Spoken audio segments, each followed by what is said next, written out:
নমস্কার, রাধে রাধে সবাইকে। আমি পৌশালী, পৌষ সানশাইনের আবারও নতুন একটা ব্লগে আপনাদের সব্বাইকে জানাই অনেক স্বাগত। আবারও অনেক, অনেক, অনেক দিন পরে একটা ভিডিও নিয়ে আপনাদের সামনে হাজির হলাম। জানি এতদিনে কিন্তু অনেকেই আপনারা হয়তো আমাকে ভুলে গিয়েছেন। কিন্তু যারা মনে রেখেছেন আমাকে তারা কিন্তু প্লিজ একটা কমেন্ট করে জানাবেন। আপনাদের কমেন্টগুলো পেলে আমার কিন্তু খুব ভালো লাগবে। আর আমি ভেলোর থেকে ফেরার পরে না আর সেরকমভাবে ভিডিও করে উঠতে পারিনি। আসলে এতটাই আমার কাছে এই ব্যাপারটা স্ট্রেসফুল হয়ে যায়। যখনই ভেলোরটা যাই, ফিরে আসার পরে না রিসেট করতে অনেক বেশি সময় লাগে। প্রত্যেকবারেই নিজেকে ঠেলে কাজের জন্য ওঠাই আমি, কিন্তু এবারে আর একদমই পারিনি। তাই ভাবলাম যে না, নিজেকে একটু সময় দেই আর ফ্যামিলিকেও একটুখানি বেশি করে টাইম দিই। তো সেটাই করছিলাম, একটু রিসেট হচ্ছিলাম আরকি। তারপরে কিন্তু আবার আমি কাজে ফিরে এসেছি। জানি না এরপরে কতটা কন্টিনিউভাবে আমি কাজ করতে পারবো। তবে হ্যাঁ, মাঝেমধ্যে এরকম আপনাদের সাথে ছোট্ট ভিডিওগুলো শেয়ার করার চেষ্টা করব। আর আজকেও সেরকম একটা দিন আপনাদের সাথে শেয়ার করার চেষ্টা করছি। মেয়ের কিন্তু এই সময়টা স্কুল ছিল। আর এখন আমার মেন্টাল কন্ডিশনটা এমন ছিল না, সকালবেলাও ভালোভাবে ঘুম থেকে উঠতে পারতাম না। মানে উঠলে মাথা-টাথা ব্যথা করতো, শরীরটাও বেশ খারাপ লাগতো। সেই কারণে মেয়েকে স্কুলে দিয়ে এসে তারপরে কিন্তু আমি রান্নাবান্না করতাম। তাছাড়া কিন্তু অন্যান্য দিনগুলোতে যখন আমি ফিজিক্যালি, মেন্টালি একটু হলেও ফিট থাকি, মেন্টালি না ফিট থাকলেও ফিজিক্যালি একটু ফিট থাকলেই না আমি চেষ্টা করি সকালবেলা উঠে রান্নাবান্না সমস্ত কাজ-বাজ শেষ করে তারপরে মেয়েকে স্কুলে দিতে যাওয়া। কিন্তু এই সময়গুলো আমি চেষ্টা করছিলাম একটু দেরি করে ঘুম থেকে উঠে মেয়েকে স্কুল দিয়ে আসবো। তারপরে এসে ঘরে অল্প করে কাজ সারবো। এখন রান্নাবান্নাও অনেকটা কমিয়ে দিয়েছি। আর এই সময় তো বেশ গরম পড়েছে। আপনারা গরমে কেমন কাটাচ্ছেন অবশ্যই আমাকে জানাবেন। আমাদের তো একদম হিমশিম অবস্থা। এসি যেহেতু নেই, এই কুলার আর বড় ফ্যান দিয়ে কাজ চালাতে হচ্ছে। ভাড়া বাড়িতে থাকি তো চাইলেও না এসিটা ফট করে নিতে পারি না। কারণ অনেক কিছু রেস্ট্রিকশন থাকে ভাড়া বাড়িতে। আপনারা যারা থাকেন তারা তো নিশ্চয়ই জানেনই। আর এই তো এদিকে আমি সবজিগুলো কাটাকুটি করে নিয়েছি দুপুরবেলা রান্নার জন্য। আর তার ফাঁকে আজকে ভাবলাম একটু অ্যাপেল ক্ষীর বানাই। মানে আপেল দিয়ে একটু পায়েস মতো বানাই। অনেকদিন ধরেই একটুখানি সুজির পায়েস, এমনি চালের পায়েস খাওয়া হচ্ছে। তো ভাবলাম আজকে একটু হেলদি ধরনেরই কিছু ডেজার্ট বানাই আরকি। সেই কারণেই অ্যাপেল ক্ষীরটা আমি চুজ করেছি। তো অ্যাপেল ক্ষীর বানানোর জন্য না আমি আগে দুধটাকে ভালো করে ফুটিয়ে নিচ্ছি। আর এদিকে কিন্তু অ্যাপেলগুলোকে গ্রেট করে রেখে দিলাম। এই ক্ষীরটা আমি এর আগে ২-৪ বার বানিয়েছি, তবে আশা করি আপনাদের সাথে কখনো শেয়ার করা হয়নি। আমি বিশেষ করে এই ক্ষীরটা না ওই গণেশ চতুর্থীর সময় করে বানিয়ে থাকি। মানে গণেশজিকে ভোগ দেই আরকি। অনেক বছর ধরেই করে আসছি। তবে এবারের আপেলটা জানি না কেন এতটাই টক ধরনের ছিল, আমি দুধের ওপরে দেওয়ার পরেই না দুধটা হালকা ফেটে গিয়েছিল আরকি। তো আপনারা যদি এটা বাড়িতে বানান না তাহলে দেখবেন অ্যাপেলটা যেন একটু মিষ্টি ধরনের থাকে। আর যেই প্রসেসটা আমি এরপরে দেখাবো সেটা একটু বেশিক্ষণ করার চেষ্টা করবেন আরকি। মানে অ্যাপেলটাকে একটু বেশি আগে কুক করে নেবেন, তারপরে কিন্তু তার মধ্যে দুধটা দেবেন, তাহলে আশা করি দুধটা ফাটবে না। এর আগে কিন্তু আমার কখনোই জানেন এই অ্যাপেল ক্ষীরটা ফেটে যায়নি। এবারেই ১ম বার এরকম হয়েছে যে আমার এই অ্যাপেল ক্ষীরটা ফেটে গেল আরকি।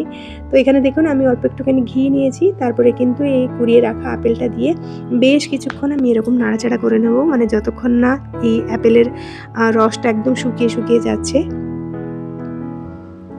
তারপরে আমি প্যান্ট্রি ইউনিটটা খুলে দেখলাম তার মধ্যে একটুখানি গুঁড়ো দুধ ছিল। সেটাও আমি এই দুধের মধ্যে দিয়ে দিলাম আরকি। একটুখানি ঘনও হবে আর খেতেও বেশ ভালো লাগবে।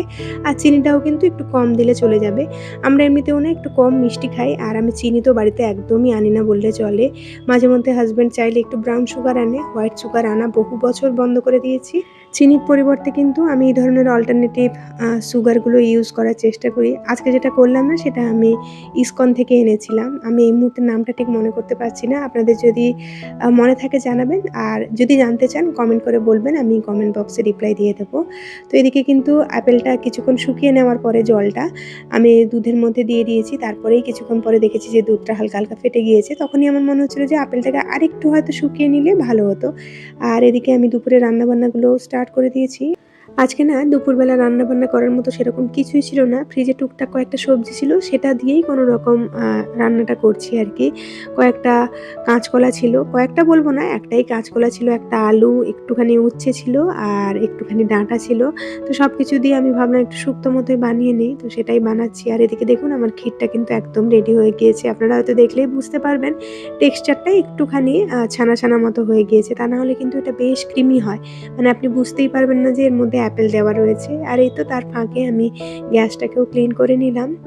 আর এদিকে কিন্তু আমি একটুখানি গুঁড়ো দুধকে জলের মধ্যে মিশিয়ে দিয়েছিলাম, সেটাই এখন ভেজে রাখা সবজির মধ্যে দিয়ে দিচ্ছি। তারপরে কিন্তু এটাকে ঢাকা চাপা দিয়ে রান্না করে নেব। আর শুক্তোর ক্ষেত্রে কিন্তু সবসময় আমি রাঁধুনি ফোড়নটাই ব্যবহার করে থাকি। আর তার ফাঁকে এদিকে আমি পুজোটাও সেরে নিচ্ছি। আগে না শান্ত মাথায় সকালবেলা পুজো সেরে নিতাম, তারপরে কাজ করতাম। কিন্তু যেহেতু এখন একটু দেরি করে ঘুম থেকে উঠছি, সেই কারণে আগে ঝটপট ওদিকে রান্নাবান্না করেই আমি তারপরে পুজোর দিকে আসি। রান্নাতে যেহেতু বিশেষ কিছু করতে হয় না সেরকম, ১টা ২টো রান্না করলেই হয়ে যায়। সেই কারণে মনে হয় যে না, রান্নাটা আগে সেরে তারপরে আমি পুজো করতে আসবো।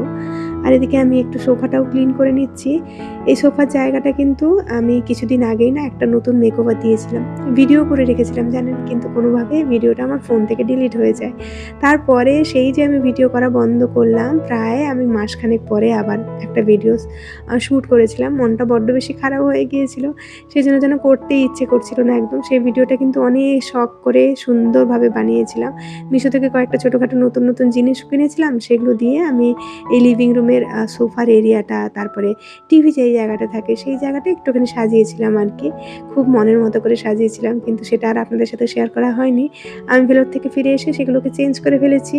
তো এখন ভাবছি আবার যখন পরবর্তীকালে সেই মেকওভারটা করব, তখন আবার আপনাদের সাথে শেয়ার করব। আর এই যে টিভির ওপরের জায়গাটাও আজকে একটুখানি পরিষ্কার করে নিচ্ছি। এই কভারটা না আমার প্রায় ২ বছর মতো হতে যায় কেনা অফলাইন থেকে। স্মার্ট বাজার থেকে নিয়েছিলাম। এত ভালো কভার। যদিও আমি এটাকে বেশি ধোয়াধুয়ি করি না, সেই কারণে কিন্তু এখনো অবধি একদম ইনটেক্ট রয়েছে। মানে কালারও একদম ফেড হয়নি। আর দেখতেও কিন্তু বেশ ভালো লাগে আর বেশ মাল্টিপারপাস, মানে সাইডের যে পকেটগুলো না, ওখানে অনেক জিনিসপত্র ধরে। আর সবকিছু জিনিস কিন্তু হাইড করে রাখা যায়। মানে বাইরে এতটা ক্লাটার লাগে না দেখতে। আর এই যে উপরে যে ট্রেটার মধ্যে আমি এরকম ধরনের টুকটাক জিনিসপত্রগুলো রাখি, সেগুলো একটুখানি ভালো করে মুছে নিচ্ছি। তারপরে আবার আমি জায়গাতে গুছিয়ে রেখে দেবো।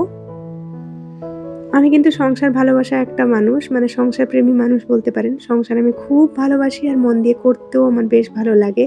আর এই কাজগুলো না আমি বড্ড ভালোবেসে করি। সেই কারণে যতই আমার সংসারের কাজের চাপ থাকুক না কেন, আমার কিন্তু কখনোই সেরকম কিছু মনে হয় না। কিন্তু মাঝে মধ্যে এই মেন্টালি ডিস্টার্ব হয়ে পড়লে না, সংসারের এই কাজগুলোই আমার কাছে তখন অনেক বেশি মনে হয়।